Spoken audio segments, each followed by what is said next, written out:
Hello, it's me, Brian. Today we're going to do another video for Disabled and Prepping and Jared D. Right, and anybody else that wants just trying to be a YouTube creator, just starting out, or trying to get monetized, running all that stuff. You know what I'm saying? I have a lot, 11 years experience. I know how it works. Even though I'm not that very successful, I know how it works. Right, now let's start off with this. Prepping. Right, scheduling videos. Now, if you've looked at the Bike Adventure playlist, you'll see that there are over 300 some odd videos in that playlist.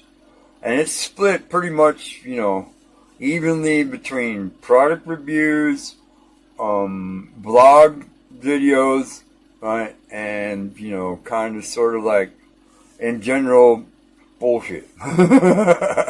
Right, now, we did those 300 videos in the time frame of about 90 days, 3 months, right? Because in the very beginning, we made a few videos in the very beginning, but in the very beginning we were focused on getting as far as we could, and then, right, because we had a little bit of something going on. All right, now we used all the product review videos and stuff, right, and some of the adventure type videos in that playlist were specifically designed to try to generate revenue so that we had something to go along with on our trip. Right? At least every month we knew we were going to get, at least $100. Right? Now, in that time frame, right, on average we made about 3-4 videos a day, right, on average. But the reality of it is that we probably made 6, 7, sometimes 10 videos in one day. You know what I'm saying? So the anonymous can keep up with the scheduling, like you. You know what I'm saying? Like you're trying to schedule 2 videos every other day. You know what I'm saying? And you're running out of already processed videos, right? To keep the list going. Okay, well that is a common problem when you're trying to schedule videos. All right, now, was it good or was it bad? It was both. It was good and bad. Right? It was good for us because we kept ourselves ahead because we constantly had something to make video about. Constantly. Whether it was finding phones in the dumpster, riding our bike over the 4th highest mountain in Northern America, you know what I'm saying? Or first time ever swimming in the ocean. It didn't matter. You know what I'm saying? It kept us, ahead of ourselves. Right? The bad side is that it kept us behind ourselves. We were constantly having to generate video content, you know what I'm saying, in order to keep those 3 or 4 or 5 or 6 videos scheduled ahead of us flowing. And on top of it, we had, right, the reason that Anonymous started scheduling videos is because once we got, the farther away we got from a major city, right, you know what I'm saying, the less chances we had to connect to the signal, to the internet, so that we could upload videos. That's why we were scheduling videos 2 and 3 at a time, you know what I'm saying, to hit this day or that day, or 1, 1, 1, or sometimes 2, 1, 2, sometimes 1, 2, 2, sometimes 1, 3, 2, 1. It depended on however Anonymous scheduled them, depending on how far we had to travel to the next internet connection. Right? Okay, see, so there's 2 sides. You don't have that problem. You have a continuous, constant internet connection where you can, anytime. We didn't have that, right now. Was it hard to do? Kind of, sometimes. Because there were times when we stopped for a day or two, you know what I'm saying, and just created a whole bunch of content in that spot. You know what I'm saying? But we had limited storage space. You know what I'm saying? A lot like you. You know what I'm saying? So we had to continuously keep evolving. We had to keep moving with our stuff. You know what I'm saying? And it became harder and harder and harder. You know what I'm saying? Because when we hit an internet connection, we had to upload, Anonymous put it in his mind, we had to upload at least 5 videos so he could schedule these 2 or 3 of them in right? So that he stayed ahead of himself. You see what I'm getting at? Yes, it's extremely difficult to do. Right? You know what I'm saying? Does it work? If you're one of those YouTubers that has, 500,000 subscribers, 250,000, 100,000, 50,000, hell, even 20,000. You know what I'm saying? And of that number, you have a core amount, you know what I'm saying, above 1,000 that watch your stuff every day. Every time a video uploads on your schedule list, they get a notification, they watch. Core. Right? Now, if you have above 20,000 core watchers, yeah, it works. But it only works because you have 20,000 plus people, you know what I'm saying, watching you every time a video uploads. Right? Okay, now, this is why Google's, coders programmed it into the algorithm, right? Because you gotta remember something, right? Google, right, controls this whole thing. We have to, you and me, and everybody else has to operate within the community guidelines structure. You know what I'm saying? And the advertiser-friendly content structure. Now, I don't know if you truly know what that means or not. You know what I'm saying? I've made other videos to try to explain it, but here I'll give you this little snippet. Right? Advertiser-friendly content is content that is broad enough in scope, you know what I'm saying, where Google can fit any type or any style of ad, right, onto your content. Right? Narrow niche type content is not good, is not their target anymore. Where it used to be product reviews, you know what I'm saying, car reviews. I mean, where in the old days, you know what I'm saying, it's, like not even, 3 or 4 years ago, right? You know what I'm saying? You can make a video about anything, sunglasses, you know what I'm saying? And the algorithm calculated that in the rankings of where your video fit in that category. All right. Well, the advertiser-friendly content scenario, right, doesn't allow for that because Google, right, is not, they can only make money off of that one product. Right? Gen-Tech power charger blocks. That's all they can make money. They can only sell those ads to the Gen-Tech people or people that make these type of products. You see what I'm getting at? So what you do, even though you have a broad spectrum of products, right, you're still zeroed in on that type of product, and Google can only, there's not a very wide spread for them to place a lot of different, like car ads. They can't put a car ad on a power bar. It's not going to work. You see what I'm getting at? You know what I'm saying? Right? And so Google ranks your videos in a certain place, you know what I'm saying? And then the algorithm feeds, right, this amount of traffic towards your channel. Do you understand? Now,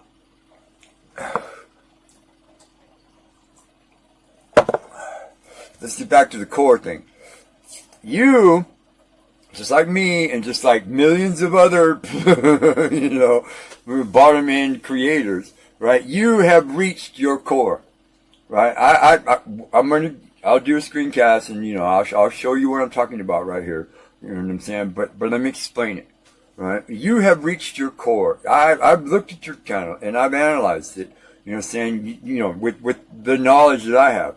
You know what I'm saying? And you when you first started out, you did really good, but over time you have slowly dropped a little bit now until you're at this pretty much level when you watch, when you look at some of your metrics like the unique viewers, the returning viewers, you know what I'm saying? And the number of views that each one of your videos has gotten, you know what I'm saying? And you base that against how many of your real subscribers watch, watch time from subscribers, you know what I'm saying, right? It tells me that you've come down to your core, right? You average about 250 views per video, you know what I'm saying, of your scheduling videos, for like the last 4 or 5 months, right? So that tells me that you have a core following, just like I do, But my core following has dropped all the way down to somewhere around 150, 180. You know what I'm saying? Right? From where it used to be at like 800. But that's because, you know, of who I am, the shit I've gone through, you know what I'm saying? And me deciding that I'm not going to try to fight against, you know, YouTube and Google anymore, and I'm just going to do what I want. Right? Because one of these days, you, just like me, just like Jared D, just like anybody else, we're going to hit that one video or that one short, and it's going to go viral. Bang! Right? And then nothing will matter anymore. Because that's threshold. Once you hit that point called threshold, it takes off by itself. All you got to do is just keep feeding it. And then you can slow down and feed it. That leads me into this. Scheduling. Alright? Is it good? Is it bad? Does it work? How hard is it to do? I covered all of those. Alright? Now, this is the reason why you should schedule videos. Number one. Alright? Because you have an excess amount of content. You know what I'm saying? And you want these videos to play in order as you created them. 2. Because the content that you created, the schedule, right, deals specifically with the subject that you had to take 2 or 3 videos to explain or to teach. You know what I'm saying? Right? And these videos will be scheduled in order, boom, boom, boom, boom, on the days you want them, bang, bang, bang, bang, bang. You know what I'm saying? And because of the tags and the keyword, the long tail keyword phrases that you put in your tag box and your description and your title, you know what I'm saying? It'll reach out to a wider scope, a wider audience, you know what I'm saying? And it give you more opportunity for impressions and to increase your click-through rate. Am I confusing you yet, dear? Right? Okay. The third reason for scheduling videos, right, is just in case you come across a point in time, you know what I'm saying, where you know you're not going to be able to create any content, and you don't have any, like you're running out of content, and you need to build up more, but you don't have it, you know, you're running out of stuff to do because you're stuck inside all the time. You know what I'm saying? Right? You know what I'm saying? And you have nothing but time to create content. Right? Now, scheduling videos is only really good if you have a lot of content already processed and made and ready for upload. You know, like the big guys. You know what I'm saying? It's not just them. It's not just Sonny Landowski or Casey Neistat or any of, it's not just them. Right? They have a whole crew of people helping them. They have basically a production company behind them, and they're just the face of what their company is doing. Right? So they have the ability and the finances and the time, because they make the time because it's their job, you know what I'm saying, to create tons and tons and tons of content, right? And she's not the one doing all the work, because remember, it's all split out between her little crew. That's how the big timers do it. They build a little crew behind them, and that pushes the whole thing forward. But they're the face, they're the fame, they're the ones sitting on a $21,000 luxury jet, custom aircraft jet seat, riding around for no reason at all, because they made $200,000 on their dog dancing around in the swimming pool full of ice, crazy Russian hacker. Why? Because they built their base from the beginning, you know what I'm saying? And as it rose, they rose with it. And they had something that everybody wanted to know. Right? Even if there are literally thousands of people that never truly ever wanted to use Sonny's system to be successful. They just wanted to know what it was. So each one of them, bought into her little thing and made her rich. Right? You and me, we don't have that luxury. We don't have that base. The reason is because Google's metrics, CPM, RPM, click-through rate, you know what I'm saying? These are some of the top metrics that their algorithm calculates, right? CPM, cost per mile. RPM is, I don't remember what it is, but that's how much you get, replay-based playback. That's what it is. That's what it, I think, something like that. Anyway, that calculates your money. See, my RPM right now is hovering around $13.50, right? So that's how much my ads pay. You understand? And then me and Google split it. Right? The CPM, right, is the amount that the advertisers pay, you know what I'm saying, in order to have their ads placed on your video at Google's discretion, not yours.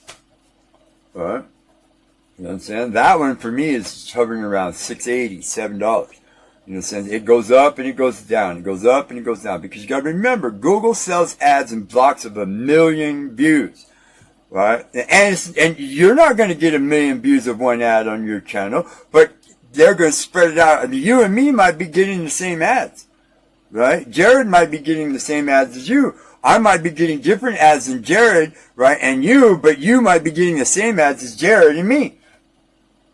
You see how it's advertiser-friendly content. You have to focus on making content in a broader scope across the board so that Google can start putting better ads, because once the algorithm clicks onto what you're doing, you know what I'm saying? And it starts, because you're still at the bottom. Right? I'm right there at the gate, right? At 10,000 almost. I only need like 600 more subscribers and I'll hit the magic button.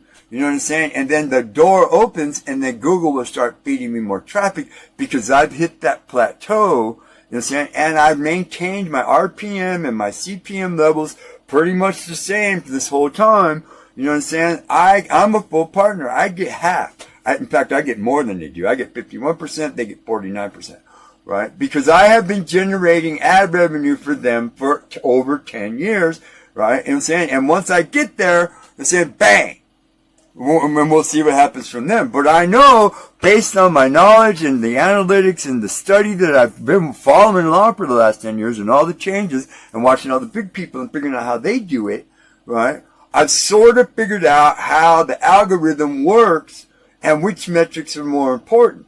And we're going to get to that here in a minute. Okay, so you have 2,000, you have 2,100 plus subscribers and 427 videos, right? Okay, this is your page. This is how I see your page.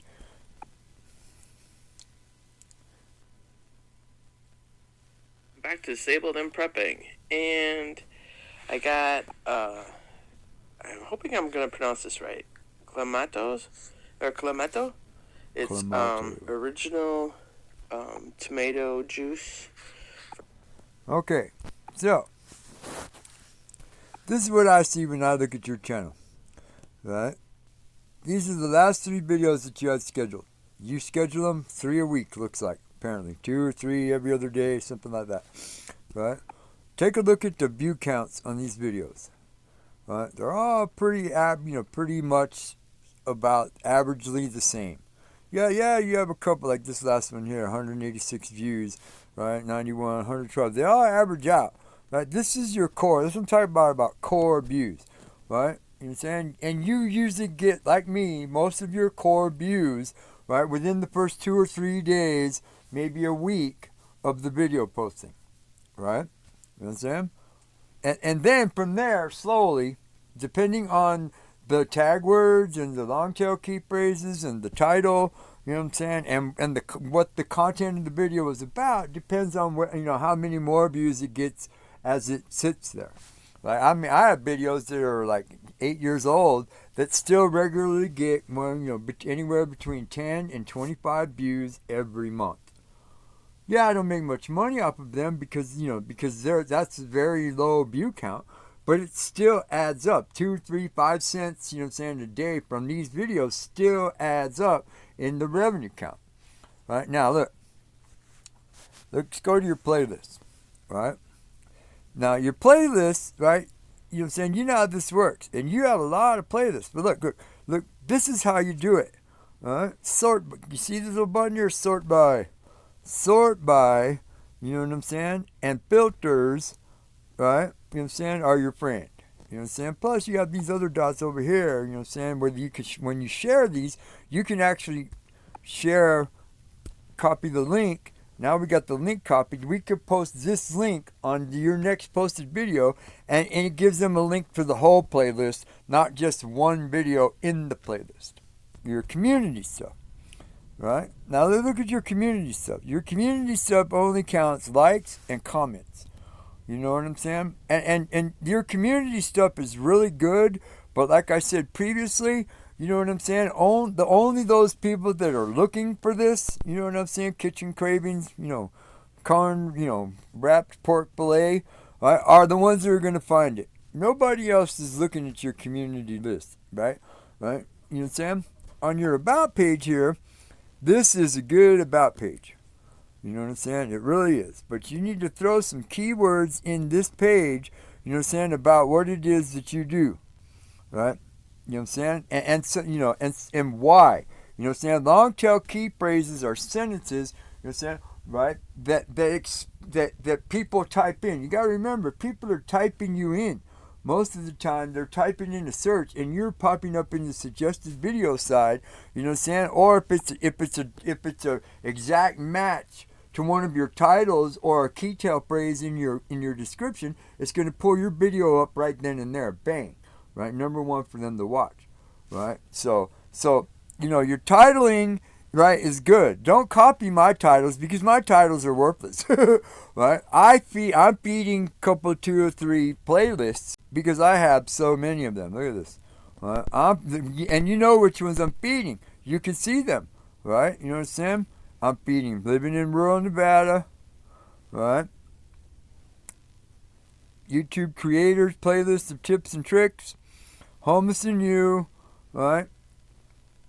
Backyard gardening, new adventures with the old homeless guy, my new cooking show, bum school I got a couple for, testing things for science, technical aspect expert, I'm always adding to that one, you know what I'm saying? Right, old homeless guy adventures I add to, look at that, that's a big number one, right? And then that's not all of them, look, look at this, I have literally, these are all my playlists. Right, and you see how many videos are in each one. Living in the urban world, right? You can see which ones I don't feed, right? Because they're click on one, right? You notice in my community, right? You know what I'm saying? I report, you know what I'm saying? I give out information about what people are doing to try to drag you down, right? You know what I'm saying? Or what's important to me at this point in time. I don't have that many, you know what I'm saying? But if you notice, right? You know what I'm saying? There's a lot of likes in my, in my stuff, right? You know what I'm saying? A lot of comments, right? My community feed is designed to get people to interact, right? To talk about what we're talking about. Here. Right? I haven't changed mine in a while. See, 2 years, right? And it's bottomed out with the views. It's only 2,200 plus views. That's it. It bottomed out. It doesn't get any more views. Even though this is the video that opens up and you land on my page, right? I'm going to change this here pretty soon. You need to regularly change your trailer video to keep up with the direction of your channel and which way it's going, right? And to let your viewers know, listen, which playlists out of all of them that are the main ones that you're feeding, so that they be interested to go there and to view, right? Don't make it too long. Just keep it right. You see this one right here? When your viewers are on YouTube, if you're going to schedule videos, you use this chart. But remember this: publish time is not known to directly affect the long-term performance of a video. What they're telling you is just because you post the video right at the exact time when the vast majority of your viewers are on YouTube viewing doesn't mean that all of them are going to watch it. Because remember, not a lot of people have clicked the notification bell for your video channel, right? So they just look at you whenever they want to, right? But you can use this graph right here, you know what I'm saying, to figure out what time of the day is best for you to post your video. So look, for me, it's Sunday, right, between 6 in the evening and 5:30 in the morning, right, because that's when most of my overseas viewers, right, are watching, right, and then the rest of the time it's pretty much split between 6 and midnight, right. So a lot of my core viewers are coming home from work and they're watching me on YouTube at that point to wind down, just to see if, because a lot of my core viewers have the notification bell lit up, and so whenever I post a video, they know. See, but they're waiting till the end of the day to come home and watch. This graph right here gives you an idea of when you want to schedule the time for going live with your videos, you know what I'm saying? Or when to do a live, like a live cast and some other things. Right now, this metric right here, right, is the one that you should be paying the most attention to and the one that you should be trying to increase. Right? Okay? Now look, mine is, look, you see the numbers, right? The reason it's gone down in the last week is because why? Because Brian hasn't posted a video, you know what I'm saying, in a couple to 2 days. Right? So my numbers go down, right? Now, but if you check for December, right, you see what I'm getting at? Right? 3 out of 10 of my subscribers are watching my video. So that tells me, you know what I'm saying, that there's an interest, because this number has been building lately. Because I've been posting stuff that's more interesting and it's more focused on what people want to know about.